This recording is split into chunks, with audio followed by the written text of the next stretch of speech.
हैं, दिल जोड़ दिए जाते हैं, कुन फरमा दिया जाता है। सिर्फ ईमान, तवक्कल और सब्र की बात है। बस अल्लाह पर तवक्कल रखो। लोगों की साजिशें आपका कुछ भी नहीं बिगाड़ सकती, क्योंकि कुरान के वाज़ेह अल्फाज हैं और तुम्हारा रब बेहतरीन चाल चलने वाला है। सब्र करना जितना मुश्किल लग रहा है ना, देखना उसका अजर भी उतना ही खूबसूरत होगा। बेशक अल्लाह सब्र करने वालों के साथ है। यकीनन वो वक्त बहुत ही करीब है कि जब तुम्हारा रब तुम्हें खुश करने में कोई कसर नहीं छोड़ेगा, बिल्कुल वैसे ही जैसे कि तुमने उसकी रज़ा के लिए अपनी ख्वाहिशात को कुर्बान करते हुए अपने सब्र से उसे राज़ी करने में कोई कसर नहीं छोड़ी। जिन्हें लाखों मायूस लोगों में से उनके दिल में सिर्फ एक ख्याल डालकर चुना जाता है, उम्मीद का ख्याल, कबूलियत का ख्याल और उस रब पर यकीन का ख्याल। ऐसा ख्याल जिसका पीछा करते करते वो अल्लाह तक पहुंच जाते हैं। इसलिए एक लंबी सांस लो और गुज़रा हुआ अच्छा वक्त याद करो, और अगर याद करने को गुज़रा हुआ अच्छा वक्त भी नहीं मिल रहा तो आंखें बंद करके एक दफ़ा उन तमाम मराहिल पर नज़र दौड़ाओ जिन पर अल्लाह ने तुम्हें तुम्हारे कहने से पहले ही संभाल लिया था। तुम ना करो सवाल उसके फ़ैसलों पर, ना करो गम, ये मुस्तकिल नहीं है। बेसुकून हो अगर तो एक बार दिल से सोच कर तो देखो, दिल उसकी तरफ क्यों नहीं झुकाते जो दिलों को फेर देता है। तुम तो उससे ताल्लुक़ भी बग़ैर मतलब के नहीं रखते, और वो फिर भी तुम्हें बेहिसाब देता है।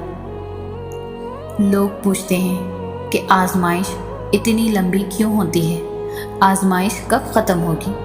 जब अल्लाह पर तवक्कल है तो उसकी आजमाइश पर क्यों नहीं? जितना तुम्हारा तवक्कल और यकीन मजबूत होगा उतना ही इम्तिहान मुश्किल होगा। क्यों अल्लाह आजमाइश लेगा? ताकि वो देख सके कि जिस कामिल यकीन का तुम ज़ुबान से एतराफ़ करते हो वो दिल से कहते हो या ज़रा सी मुश्किल तुम्हारा तवक्कल तोड़ सकती है। आजमाइश हमेशा के लिए नहीं रहेगी, क्योंकि फिर अल्लाह चुन लेता है उन्हें जो शिकवा नहीं करते। अल्लाह तुम्हारी बर्दाश्त की ताकत को नहीं आजमाता, वो तुम्हारे ईमान का इम्तिहान लेता है, और उन्हीं का लेता है जिनको अपना दोस्त बनाना चाहता है। अल्लाह को तुम्हारी बर्दाश्त की हद मालूम है, और अल्लाह कभी तुम्हें उस हद से ज़्यादा गम नहीं देगा। तुम्हें लगता है अब हम थक गए हैं, मगर थकना तुम्हारा ईमान नहीं, बस हौसला घबरा जाता है। जब अल्लाह कुन कहता है तो नामुमकिन मुमकिन बन जाता है, और दुआएं मुक़द्दर पे भारी पड़ जाती हैं। बड़ी दुआएं बहुत इंतज़ार के बाद कबूल होती हैं, क्योंकि अल्लाह वो दुआएं सुनने के बाद सब देखता है कि जो चीज़ तुम मांग रहे हो उसे पाने के लिए कितनी कोशिश करते हो, कितनी मेहनत करते हो। जिस चीज़ को तुम जितना चाहोगे अल्लाह उसी तरह वो चीज़ तुम्हें देगा। वो कहते हैं ना कि अगर किसी चीज़ को दिल से चाहो तो पूरी कायनात उसे आपसे मिलवाने लग जाती है। अगर तुम कोई चीज़ पाना चाहते हो, उसके लिए तुम तहज्जुद में दुआएं मांग रहे हो, तस्बीह कर रहे हो, इंतज़ार करना पड़ रहा है, मगर फिर भी सब्र कर रहे हो।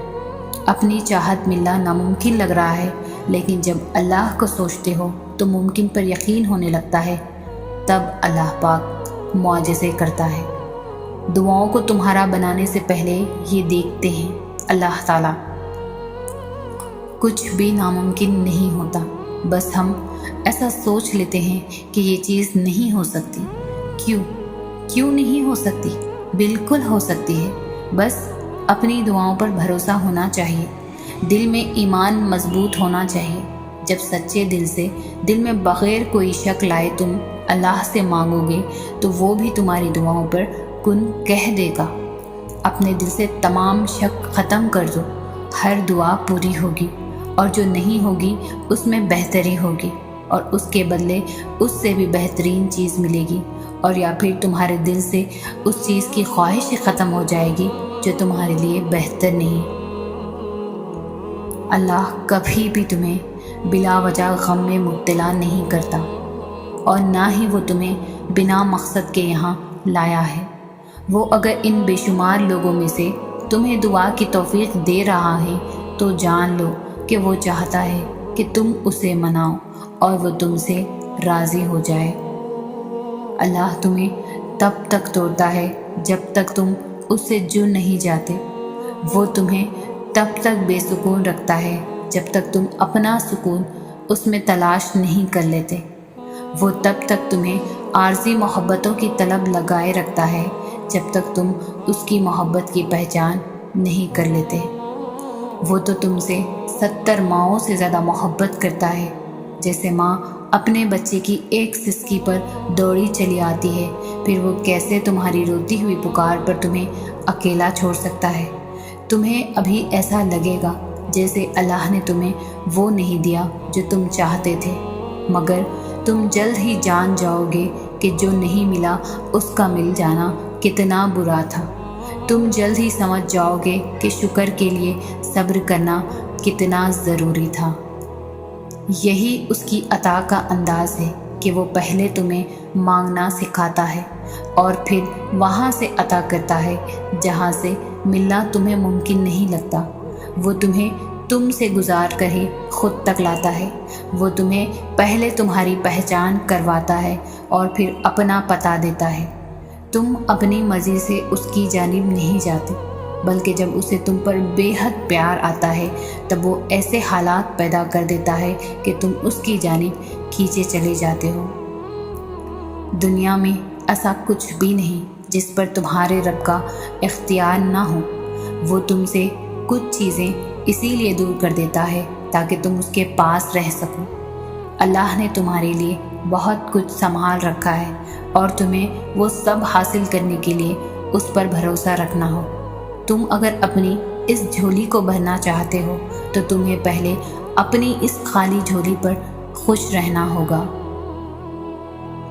جب منزل تک پہنچنے کی تمام راہیں بند نظر آئیں تب بھی یاد رکھنا کہ ایک ایسی راہ ہے جو اب بھی تمہارے لیے کھلی ہے۔ جب کوئی بھی شخص تمہارے ساتھ چلنے پر آمادہ نہ ہو تب بھی توکل رکھنا کہ وہ جو شہرک سے بھی زیادہ قریب ہے وہ آج بھی تمہارا منتظر ہے۔